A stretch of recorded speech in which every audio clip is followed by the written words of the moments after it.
Assalamualaikum warahmatullahi wabarakatuh. Selamat pagi anak-anak semuanya. Semoga kalian semua selalu dalam keadaan sehat dan tetap ceria bersama Bapak dan Ibu orang tua di rumah. Dan di dalam melaksanakan kegiatan pembelajaran, tentunya anak-anak harus selalu tetap semangat dan semangat.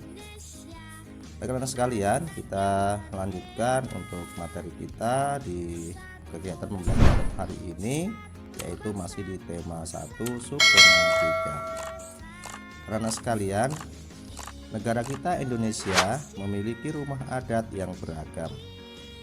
Keberagaman Indonesia tercermin pada rumah adat. Kita harus mensyukuri keberagaman dan keindahan rumah adat tersebut. Berikut adalah rumah adat dari berbagai provinsi di Indonesia. Dari banyaknya bentuk keberagaman rumah adat yang ada di setiap provinsi negara kita merupakan bentuk kekayaan dan keunikan budaya yang ada.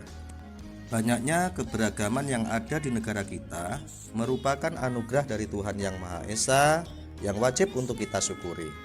Melalui keberagaman yang ada, kita banyak mengenal sahabat yang tidak hanya satu suku atau agama dengan kita, tapi dari masing-masing suku dan agama yang berbeda. Dan melalui perbedaan tersebut, kita bisa belajar banyak hal. Misalkan, belajar kelompok dengan teman yang berbeda suku atau agama dengan kita, bermain kelompok, musyawarah, bergotong royong, dan lain sebagainya. Yang mana semua itu memerlukan kerjasama. Meskipun kita berbeda, kita harus bisa bekerja sama. Kerjasama dalam perbedaan itu akan semakin memperkaya kita. Anak-anak, untuk selanjutnya kita akan mengenal salah satu bentuk budaya yang ada di negara kita, yaitu permainan tradisional. Salah satu permainan tradisional di negara kita yang sangat menarik adalah bakiak. Permainan ini berasal dari Sumatera Barat. Bakiak atau biasa disebut terompa bakwa di Sumatera Barat merupakan permainan yang berkelompok yang membutuhkan kerjasama dan kekompakan. Permainan lain yang cukup menarik adalah permainan engklek. Permainan tradisional ini sangat banyak dimainkan oleh anak-anak di Indonesia, di mana permainan ini dimainkan oleh 2-5 orang. Dan anak-anak tentunya sudah pernah bermain permainan ini ya, yang sering kita menyebutnya dengan gedrik, yang cara memainkannya melompat dengan menggunakan satu kaki di setiap petak-petak yang telah digambar. Dan peralatannya adalah seperti pecahan genteng atau disebut dengan gaco ya, gaco, tepung atau kapur untuk garis batas. Permainan engklek ini memerlukan keterampilan lokomotor, yaitu kemampuan untuk melakukan gerakan anggota tubuh sehingga seluruh tubuh berpindah tempat. Permainan lokomotor ini sangat penting untuk mengukur motorik kita.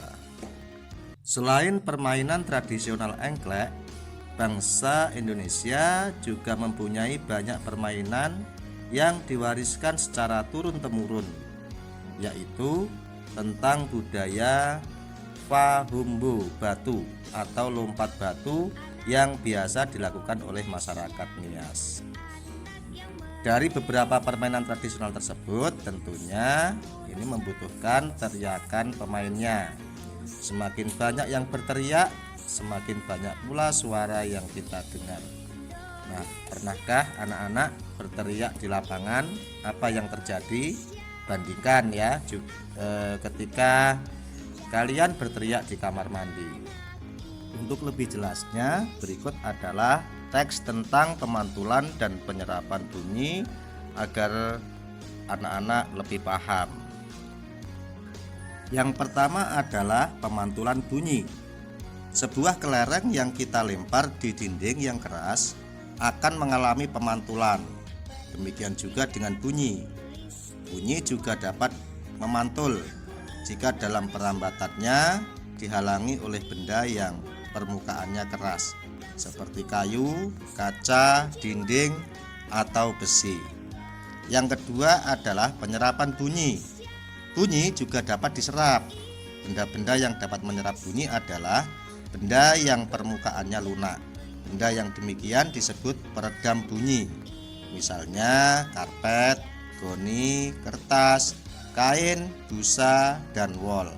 Benda-benda tersebut dapat digunakan untuk mencegah terjadinya gaung atau kerdam.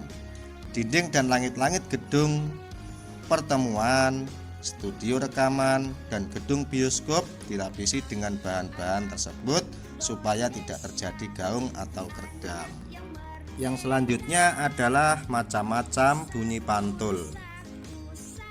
Yang pertama adalah gaung atau kerdam. Gaung atau kerdam terjadi karena bunyi dipantulkan oleh dinding yang jaraknya tidak jauh dari sumber bunyi. Hal itu menyebabkan datangnya bunyi pantul bersamaan dengan bunyi asli yang belum selesai terucapkan. Akibatnya, bunyi pantul mengganggu bunyi asli sehingga suara yang terdengar tidak jelas. Yang kedua adalah gema. Gema terjadi karena bunyi dipantulkan oleh dinding yang jaraknya jauh dari sumber bunyi. Hal itu menyebabkan datangnya bunyi pantul setelah bunyi asli selesai terucapkan. Jadi, bunyi pantul yang terdengar lengkap sesudah bunyi asli.